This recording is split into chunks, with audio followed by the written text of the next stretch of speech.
S láskavým zámerom sa nalaď na tento výklad a dovoľ si ho len prijať tak, ako k tebe prichádza. Téma Oheň v panve, svetlo v srdci, prebudenie tvojej sily hovorí o vnútornom napätí, ktoré sa v tebe v poslednom období nazbieralo. Je tu energia ohňa silná, živá, vášnivá, no zatiaľ akoby uväznená. Karty ukazujú, že si dlho potláčala svoje pocity, túžby aj potreby, aby si vyhovela okoliu alebo zachovala pokoj.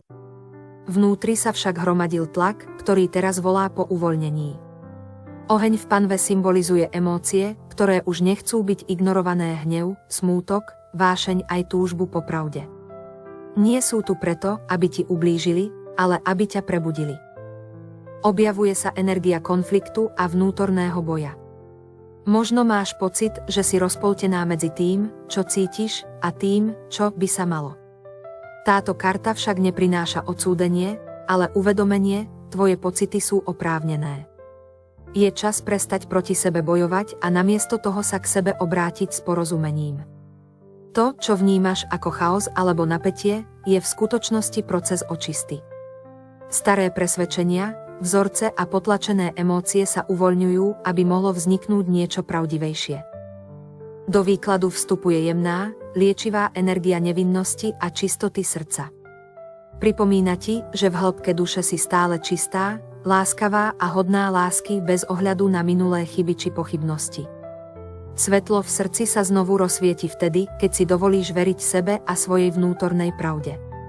Táto karta ťa pozýva vrátiť sa k sebe, k svojej prirodzenej sile, ktorá nevychádza z boja, ale z tichého vedomia vlastnej hodnoty. Záver výkladu prináša tému tieňa. Niečo, čo si možno nechcela vidieť alebo prijať, sa teraz hlási o pozornosť. Tieň však nie je tvoj nepriateľ. Je to časť teba, ktorá túži byť videná a uzdravená. Keď ju príjmeš bez strachu, získaš späť svoju silu. Práve tu sa oheň mení na svetlo, prestáva spaľovať a začína osvetľovať tvoju cestu. Celý výklad nesie posolstvo prebudenia. Už nemusíš mlčať, potláčať sa ani čakať. Tvoja sila sa prebúdza vtedy, keď si k sebe úprimná, láskavá a odvážna. Dovoľ si cítiť, dovoľ si žiariť a dôveruj, že všetko, čo sa v tebe deje, ťa vedie bližšie k sebe samej.